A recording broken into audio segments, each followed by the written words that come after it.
Student-ran television has evolved over the past 4 decades at Millersville University. If you walk into the studio today, it feels like a real production space for students to use broadcast equipment and learn industry workflows. But it didn't start like that.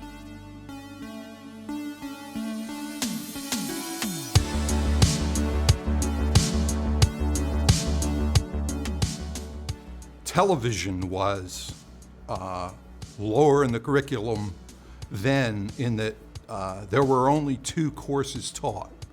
321 was Intro to Television, and you took that in your fall semester of your senior year, and then 421 was taken in your spring, and that was field production. The first course was studio production. And the studio was located on the 2nd floor of what is now Hash Building, run by a separate unit, the AV department. And we reserved time for classes. So there wasn't a lot of television. The club grew out of student interest. I had a freshman student and a senior student come to me and say, "We want to make a television show." These 2 students took cameras out and shot a half-hour magazine show on their own, separate from the curriculum, and produced it every week. They named it Villeview, and it quickly got the eye of people on the campus who wanted more publicity for the school. No real structure, no official backing, just 2 students deciding that they were going to make a show. And somehow, it just worked. I went to the cable company and said, "We'll bring you a half-hour show every week." And they said, "You can bring it, but it's not allowed to have any editing glitches." And it was all machine to machine editing, and it took a lot of time. So they went out and shot a football game or something like that, and then they had a guest in the studio every week. And it ended up being on cable at 7:30 on Monday nights. Hi, I'm Julianne Whitmire, and I'll be your host this week on Villeview. Villeview's a weekly And it had a tremendous following. That's when things started to change.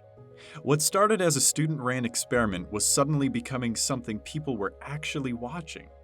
Our portable equipment consisted of 3 cameras that were stored in a broom closet in a house along Frederick Street. And when you wanted to take a camera out, you went in there, you took everything out, you wrote your name down and put it on a piece of paper and left with it. How much access to the equipment do you want? Because of MUTV, the studio was open 4 nights a week, 5 nights a week sometimes. And so the access to the equipment was up to students. And if they wanted to be here, they were here. And the first week you're a freshman, you can be on the staff of MUTV News. I said, how much do you want to do? You don't need the perfect equipment. You need to work hard and be creative and make the equipment do what you want it to do. But as more students got involved and the work kept improving, it became overwhelmingly clear. They were outgrowing what they had.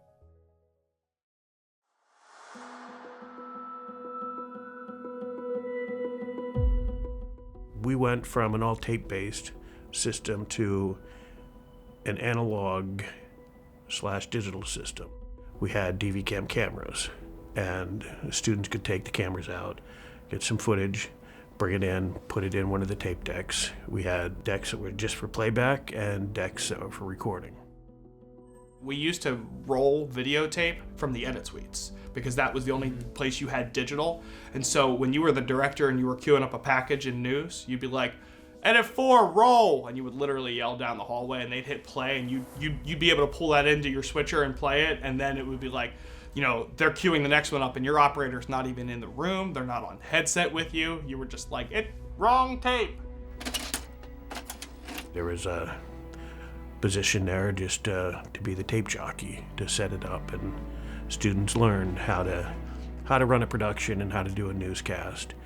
on there, and they did that both with MUTV and in the BNR news class that was held once a year. At the time, that mirrored the industry, but outside of campus, things were starting to move faster. And then after about 10 years, everything starts breaking. It's time to replace everything. Overall, the decision was made to go and try to make it as digital as possible on there, which meant removing almost all of the tape-based acquisition system and playback. So opened up that space in both of these rooms a lot on there, which is great for teaching, and you can have all those students in there now instead of hovering around the desk here and kind of being pushed towards the walls. Now you had a lot of more open space on there. As the studio grew, so did field productions. As the years went on, we made our live productions better, which just made us better media people. And then, we really changed the model of how we did a field shoot. It took a ton of prep ahead of time, but basically once the show was over, your show was done. Basically every weekend we had a field shoot where we used some sort of setup to film sports or a live music event. We were busy. We were setting up out in the rain, underneath a tent, and it would be like, man, it'd be really great to have something a little more permanent so we could cover a football game in the rain. And then I had a internship with Blue Ridge Cable 11, so I learned all about trucks, right, and how you set up, 3 hours before a game, produce a game, tear it all down, drive away. And I thought to myself, well, hey, I can probably build one of those. So I went to my advisor at the time and good friend, Dr. Dorman, and I said, hey, I want to build a TV production trailer like a crazy person. And he went, yeah, all right, let me know what you need. So I called the purchasing office. I said, I want to buy a trailer. Okay, you need to give us all the specs.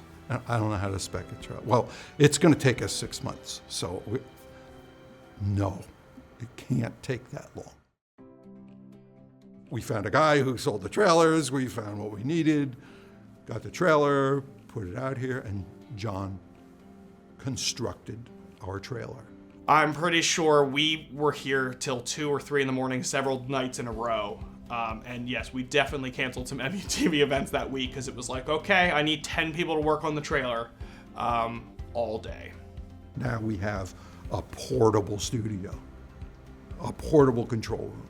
And that truly was probably that was the big moment in his career here, because that led to all kinds of neat field shoots.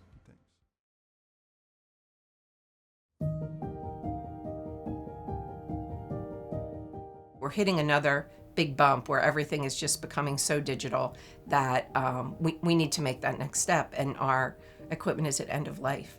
After more than a decade, the systems that rebuilt the program were starting to break down. In the ever-growing digital age, the industry started to move faster than the equipment at Millersville.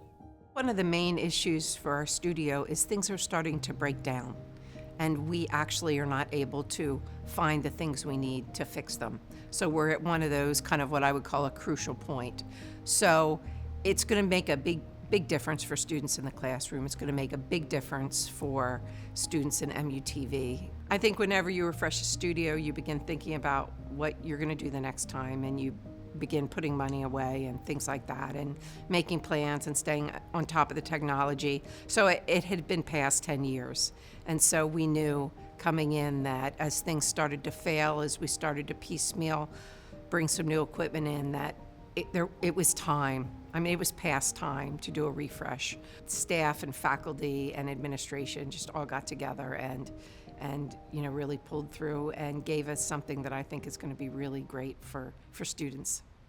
Some of the things that we will be replacing include 3 new cameras, a new switcher, new monitors, a completely new kind of media ecosystem, just like a complete new refresh, both behind the scenes and the equipment that students will see.